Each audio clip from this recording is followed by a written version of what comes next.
I wanted to be like my father. That's why I got into business. That's why I got into the business of serving my fellow man and woman. I have written 9 books, best-selling books. Fear stops us from achieving our true greatness. Are you a professional woman who is feeling stuck, unmotivated, or burned out? Are you worried about your wellness? Are you letting fear stop you from crushing your goals? If you answered yes to any or all of these, then this is the podcast for you. Dr. Charmaine Gregory, night shift emergency physician, burnout thriver, and wellness champion, along with everyday heroes just like you, will explore how to face fear in our lives and emerge victoriously. Hey, thanks for checking out this episode. Be sure to click the subscribe button and the notification bell so that you get notified when the next video comes out. It only takes 2 seconds to make 2 clicks. So let's do it. Let's get back to the video. Hello, Fearless Freedom fam. This is Dr. G, and we are back for another exciting episode of the Fearless Freedom with Dr. G podcast. And today we have Nicky Billou, and Nicky is going to tell us all about himself and all the amazing things that he is up to. Take it away, Nicky. I'm originally an immigrant from the Middle East. I'm a Christian from Iran. When I was 11 years old, the Islamic Revolution happened. It turned my world upside down. And my late father, God rest his soul, he could see the writing on the wall. This was going to be a great place to raise his Christian family. So he made a plan, got us out of Iran, and he settled us where I now live in Toronto, Ontario, Canada. And at the time, I didn't want to leave. I was 11. I had my friends and family and home there. But in retrospect, it was the greatest move my dad ever made. He took us from tyranny to freedom. And as a result, I've become a huge champion for freedom, free expression, free enterprise. And I know there's some folks here in the West that say, oh my God, America, so oppressive, so racist, so sexist. I'm not here to tell you that I pretend it's perfect here in the West. But are you freaking kidding me? This is the freest, most amazing place in the face of the earth. Those that say otherwise are lying or they're ignorant, one or the other, right? And we should be grateful for what we have. We should be grateful that they don't throw us in jail because we have a different political opinion than they do. They don't try to shoot us for being a young woman, 22 years old, like back home in Iran, and not wearing a head covering. They don't beat you to death for that because we're very grateful and lucky to be living in a free country. And my late father, he was a champion of freedom. He was an uplifter of human beings. If he knew you and you were looking for work, he'd make calls and find you a job. If you were looking to start a business, he would help you get started with that business. He'd bring you people. He'd bring you access to capital. He'd do it. And if you were looking to buy a car, a house, or an apartment, my late father, if you didn't have enough money, would top you up so you could buy that car, that house, or that apartment. Now, who does that, Charmaine? Well, the late, great Napoleon Billou, for one. Why would someone do that? Well, he was a devout Christian. He believed he'd been blessed by God. It was his duty to share those blessings. He also did it because he could. He was rich. You know, he was successful. And I wanted to be like my father. That's why I got into business. That's why I got into the business of serving my fellow man and woman. I have written 9 books, best-selling books, right? My current book is a cultural political book I co-wrote with Wayne Allen Root. It's called The Great Patriot Boycott Book. It's a list of 123 powerful American companies that are patriotic, right, and not woke. And that's the book that I've written. And then what I do for business is I help entrepreneurs add a 0 to 2 zeros to their annual income. That's who I am. That's what I'm all about in a nutshell. Okay, fantastic. So, that's quite an intro. So that's great. I do have some things I would like to dig a little deeper with in regard to what you just said. The first one is I would love to talk a lot about contrasting your experience in Iran as 11 years old compared to your experience in Canada, right? So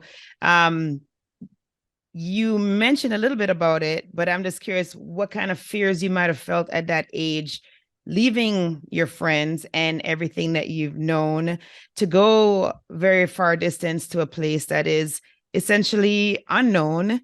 And how did that evolve? How did you get through that? Well, we didn't leave immediately when I was 11. The revolution happened when I was 11. We didn't leave Iran for Okay. another 2 years. I left when I Okay. was 13. First went to Greece. That was culture shock. We didn't speak Greek. We didn't understand the language. But there was an American school there. We spoke English, so we got to, learn in an American school environment. Okay. And then from there, we came to Canada, and definitely that was a culture shock for us. Where we first lived, it was in a rough neighborhood. Lots of fighting and gangs and violence and things like that Hmm. initially. And I wasn't used to that. I mean, in Iran, we didn't really have that in the neighborhood that I lived in, anyways. Right. Um, but eventually, my family worked hard. My dad especially worked really hard and got us out of that situation and put us in a better situation. It took a lot of years to get used to Canada, but I grew to love Canada, and I grew to love the freedoms that it afforded us, because that's what, we didn't have at home. I could go and speak whatever I wanted about the government here, and they weren't going to throw me in jail. Back home in Iran, they could go kill my dad for that if I Yeah. said the wrong thing to the wrong person, you know. And we got to always keep that here. We can't ever go after our political opponents. We can't ever say, okay, you know what? We don't like this guy for whatever reason, so now we're going to sick the law on him. No, don't do that. That's wrong. That's bad. There's not a lot coming back from that. I know they did that last week in the US, and I think that's very, very bad for democracy in the world. And how are we going to go tell other countries, don't go after your political opponents if we do that over here? I mean, it's crazy stuff, right? You always got to have a respect for other people's points of view and differing points of view. To me, that's the essence of freedom, is a respect for the people that disagree with you. And if we fully lose that, if we let the crazy people define that for all of us, then we're in big trouble. Mm. Interesting. Yeah, I have a very different view because I am a Black person, and in America, that is a very different experience. So, but I hear you. I mean, I definitely think that, Listen, yeah, everybody has their experience. I want to say this. I'm a yeah. Middle Eastern man. But I choose not to look at myself as a victim. When we came here, No, I'm people not would, saying that, but all I'm saying is that you there know is what I mean? the phenomenon in the United States of, your son or your daughter who is brown, have to always be wondering if they're going to be shot or killed for what they look like is real. So that's all I'm saying. Whereas I mean, and I'm not saying I'm an immigrant as well. I don't happen to live in the United States anymore, but I mean, I immigrated Where to do the you live United now? States. I live in Guam, which is a territory, but it's not the Okay. mainland. So, Yeah, yeah. basically, like, I understand the immigrant experience. I didn't leave my country because of political unrest or anything along those lines. I didn't feel threatened, when I left my country. I left my country for educational opportunities, which the United States offered, right? Right. But that was also 30 plus, that's like 30, 37 years ago. And it has changed tremendously in that time frame. So I do agree that there is a lot of freedom that is afforded in the country of the United States. I mean, I can't speak for Canada because obviously I don't live in Canada. I've never lived in Canada. But It's a very free I will country also too. say that with those freedoms, there is still a lot of oppressions. Okay. They're not necessarily well advertised, and they're also they're the reason why people are constantly trying to keep it in the forefront is because the people that are most affected by it, they are usually the ones that don't have a voice and don't have any power. And so that is the reason why it's like a very it's like a cut that keeps getting opened, and gasoline or alcohol, pure alcohol, being thrown on it.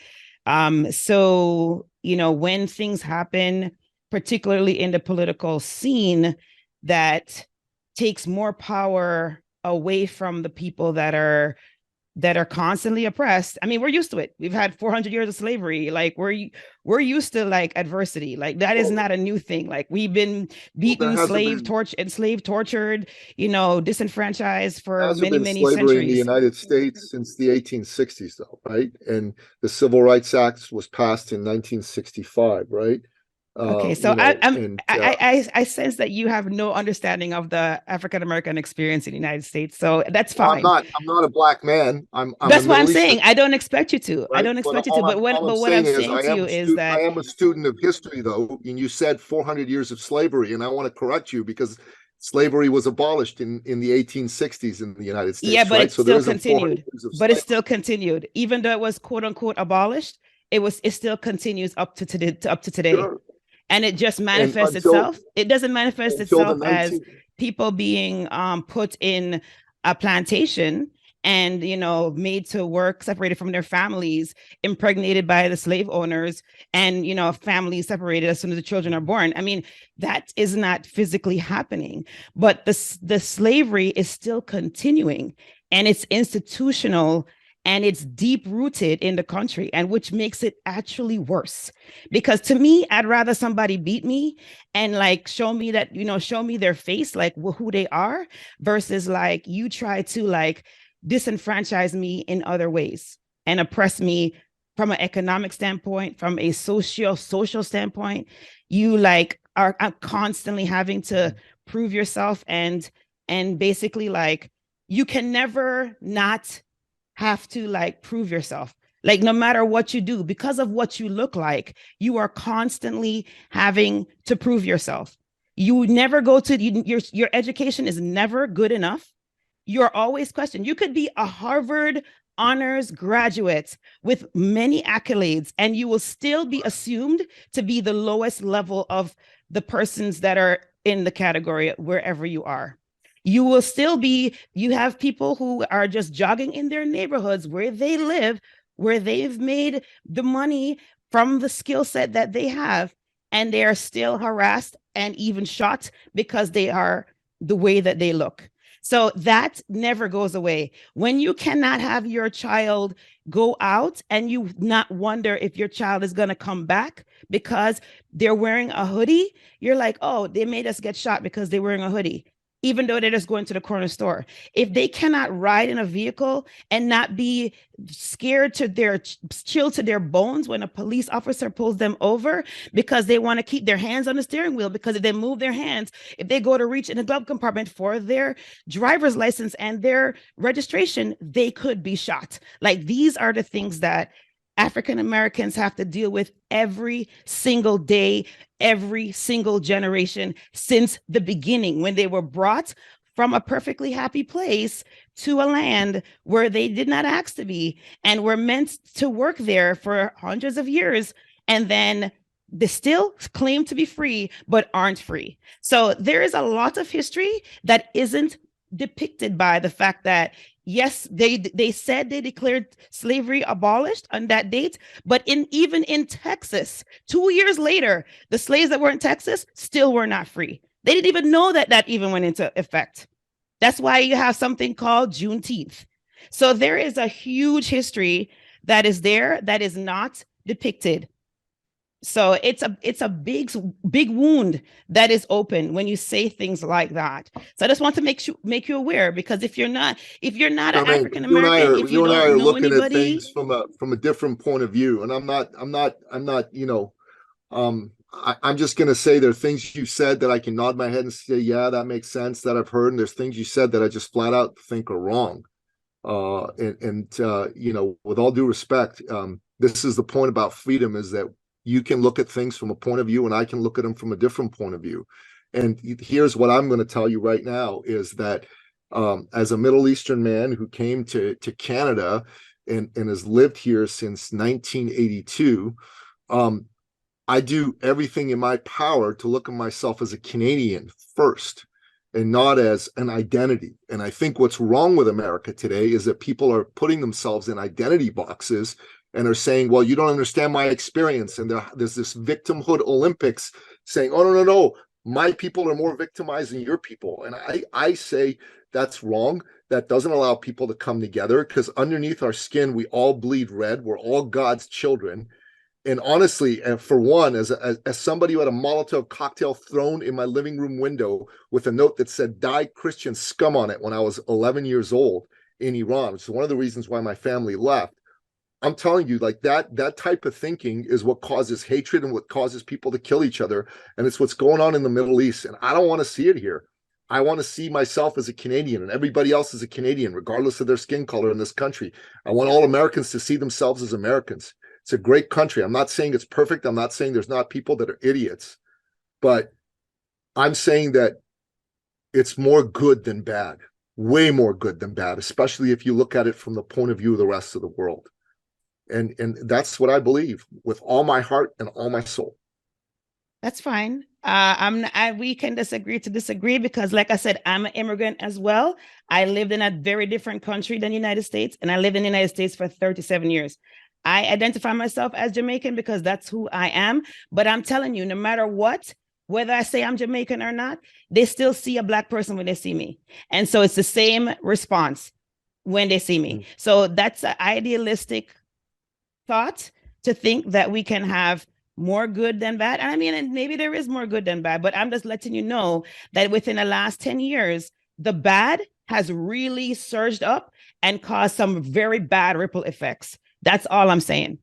So I'm going to tell you that I believe there's reasons for that. It is not the halcyon that it used to be. It was not the halcyon that it was when I moved there in 1985. It is not even the halcyon that it was when I graduated from medical school in 2002, or even when I graduated from residency in 2005.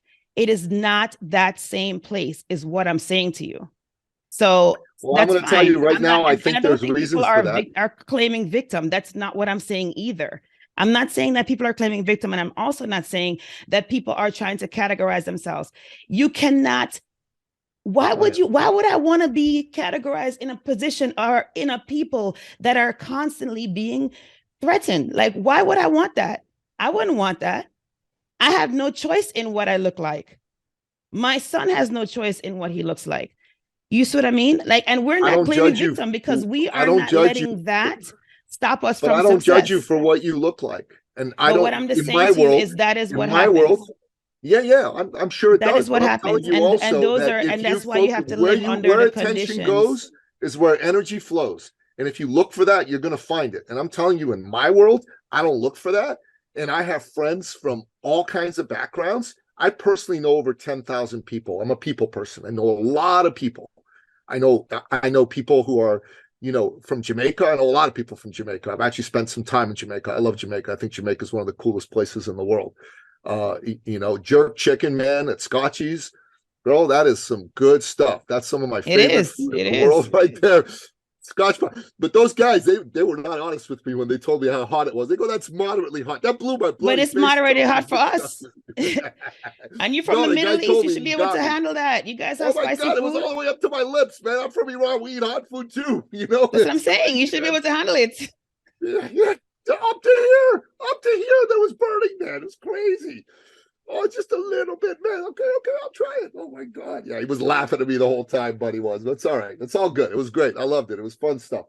But we got people from all over the world in Canada. In Toronto, where I live, it's probably the most multicultural city in North America by far and away. I got people from all over the world. And I don't go to them and go, "That's my Black friend. That's my Asian friend. That's my Iraqi friend. That's just my friend. That's my buddy. That's my brother. That's my sister." That's kind of how I look at it. And I think that's how people ought to look at it. In Canada, we didn't have any of this garbage going on until we elected Justin Trudeau. Justin Trudeau came in. He started dividing people up into identity politics. Now there's that crap going on under him. And I can't wait till we kick this son of a gun out of office, because I think when he's gone, we're going to have less of that. And people are going to start looking at each other as Canadians again. That's the way I want to see it. And yeah, absolutely. There's guys who've had things happen to them. And I'll tell you myself, I'm Middle Eastern. I went through a divorce. And there's no question that because I was Middle Eastern, certain things were applied to me that would not have been applied to me had I been, say, English or Scottish in my background during the divorce process. No question about it. And was I pissed at the time? Yeah, I was pissed. Really pissed. But at the end of the day, you know what? I figured I'm going to transcend this. I'm going to go beyond this. And I'm not going to say this on the air. I'm happy to have a conversation with you off the air. There's lots of nasty, shitty things, excuse my language, that happen to people because of their backgrounds. I'm not telling you it doesn't. And if you recall what I said at the beginning, I'm not pretending it's perfect over here. I'm just telling you it's better than anywhere else in the world. That's a fact. That's fair. How and I treat each wasn't other. arguing with you on that. I was Yeah. just basically pointing out when you made the American analogy, I was like, be careful of that, because that one is not the same as Canada. Canada and United States are not the same. So that's all I was saying. The guy who leads Canada right now is trying his darndest to make it happen over here too, and we got to make him stop. He's trying to turn Toronto into New York City in the 70s, and we definitely don't want that. And all I'm saying, my entire point that you and I got started with was, you can't have a country where you start going after your political opponents. I don't like Justin Trudeau. I kind of think he's done, based on news reports, a bunch of stuff here that's shady. We could go arrest him after he gets out of office. We could go try him. And I probably think we could find reasons to convict him and throw him in jail. I don't want to live in a country where the power that wins will go after their opponents once they get in. That's a bad road. That happened in Iran, and I think it's a bad thing that it happened in America. And I don't think Western countries should become like that, because that's what Iran was like. That's what banana republics are like. That's not what a democracy should be like. That's my point. I see. Okay. Yeah. That's fair. Anyways, let's go back to business. Enough politics. Didn't think that was going to go like that. No. Let's go back to business. Enough politics. Back to let's talking about fear. Yeah. Oh man. So ask me a question. No more politics. Yes. There are things that people really shouldn't talk about, because it always causes contention, is religion and politics. Really. Well, sometimes it happens, God intends it for a reason. So there you go. Yeah. Hey, it's Dr. G, and I just wanted to take a quick moment to thank you for listening to this episode. I'm so honored to have you here with me. Did you know that I can help you to get your own podcast started? With my podcasting launch course for professionals, I walk you through everything you need to know about starting a podcast. I'm with you every step of the way, from sign up to launching your show, with 5 episodes ready to go. There's a done for you version that's also available if you would just rather just do recordings and leave the behind the scenes work up to us. Then that one is definitely for you. But either way, we've got your back here at Fearless Freedom with Dr. G. Oh, if you already have a show and you need production services, we have monthly plans available for you. So check out the links in the episode show notes for more information. Let's get back to the show.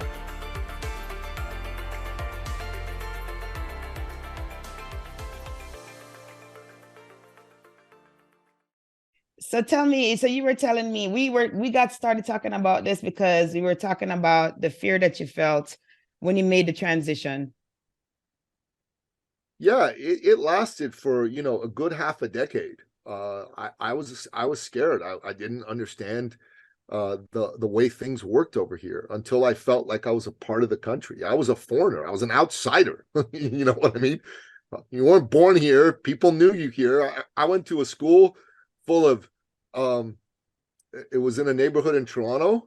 It was full of Greeks, Italians, and Jamaicans. I was the only Persian guy in the school. Combination.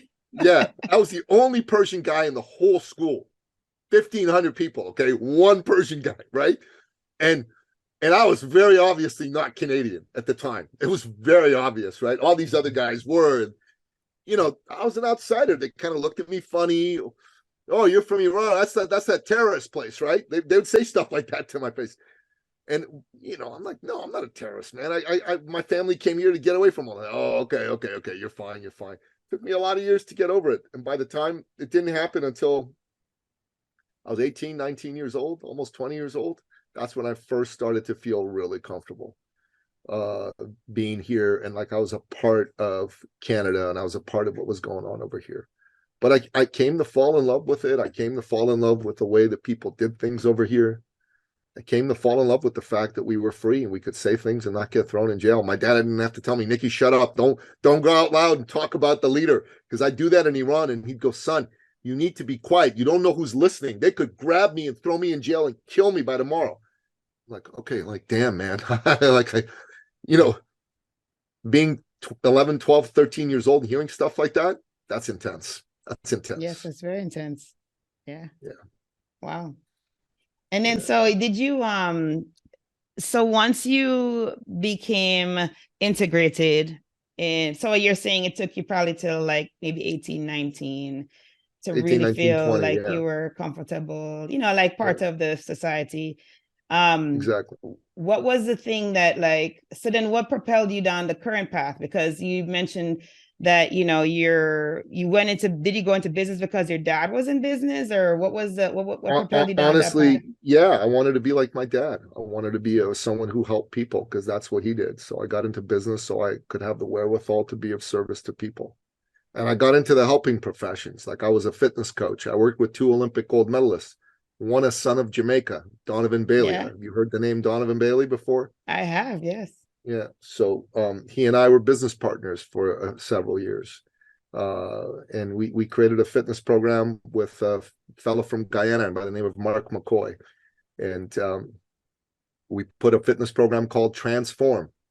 There's a nice picture of Donovan with a smiling face on the cover. And then there was Mark inside because he was fitter than all the rest of us. Right? I was pretty fit at the time, but Mark was crazy fit. I mean, he looked still like he was winning gold medals, right? So we took pictures of him doing his stuff, and we put that out there into the world. I started coaching a lot of people in health and fitness. I did that for a good decade, and the partnership, ran its course. It was good. And then we moved on. And then I went through a divorce. It was not what I was seeking or wanted. Right. But God has a way of letting you know what his plans are for you. Yeah. And his plan for me was to get out of the fitness space. So I eventually kind of transitioned out of fitness into the world of doing business coaching and success coaching. I wrote a book. This is the first of 9 books I wrote. Finish Line Thinking, How to Think and Win Like a Champion. And then I wrote the second edition of this book. These 2 books together made me well over 7 figures. Basically, nice. I would put them in the hands of people who wanted to grow their business, grow their success, and use that as a way to get a coaching conversation going. So it was awesome. It was brilliant. It was fantastic.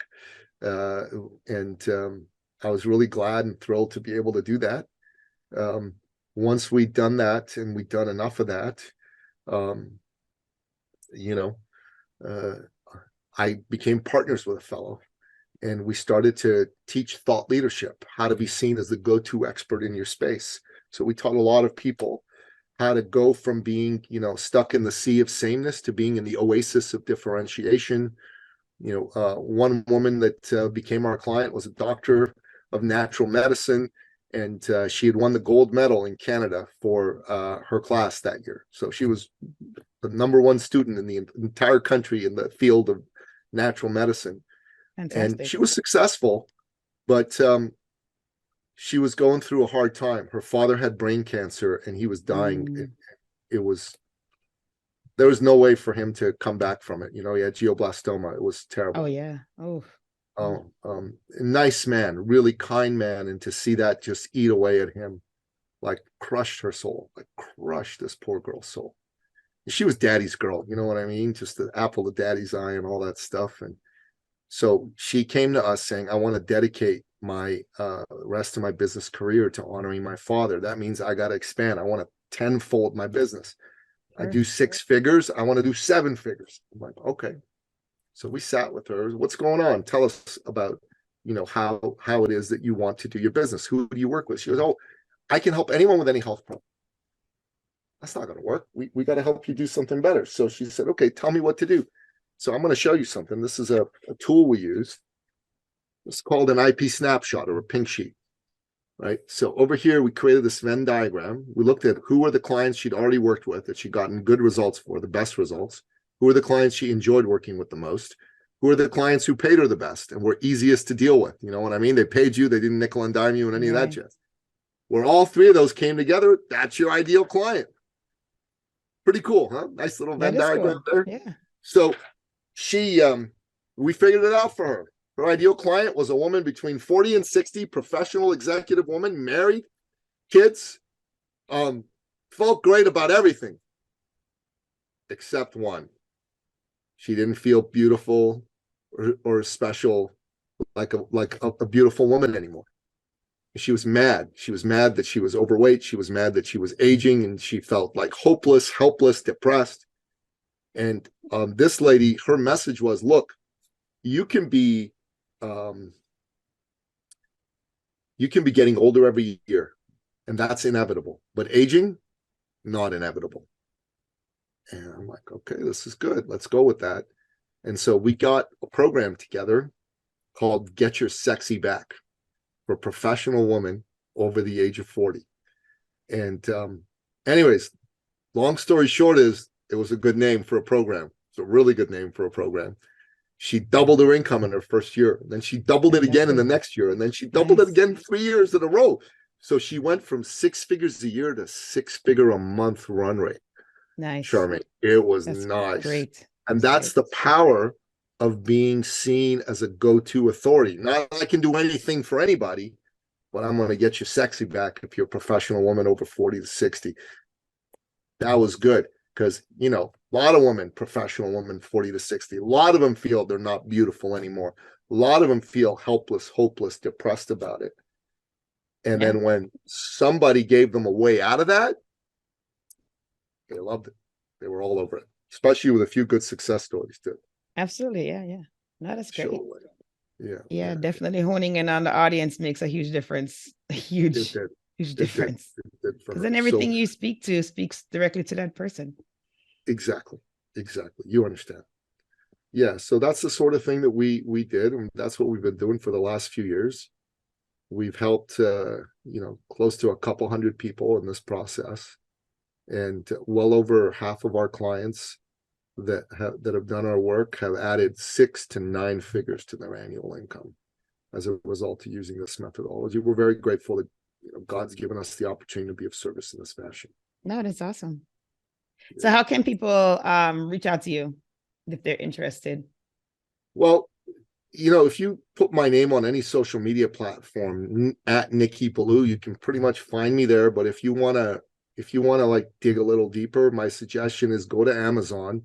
I've got a bunch of books I've written there. You can go purchase some of those books. And I also have my podcast on the Amazon platform. And we interview the top thought leaders in the world. So go there, low and no cost way. But if you want to have a serious conversation about transforming your business, then go to my main website. There's a calendar link there. You go to ecircleacademy.com/appointment. Pick a time that we could have a chat at.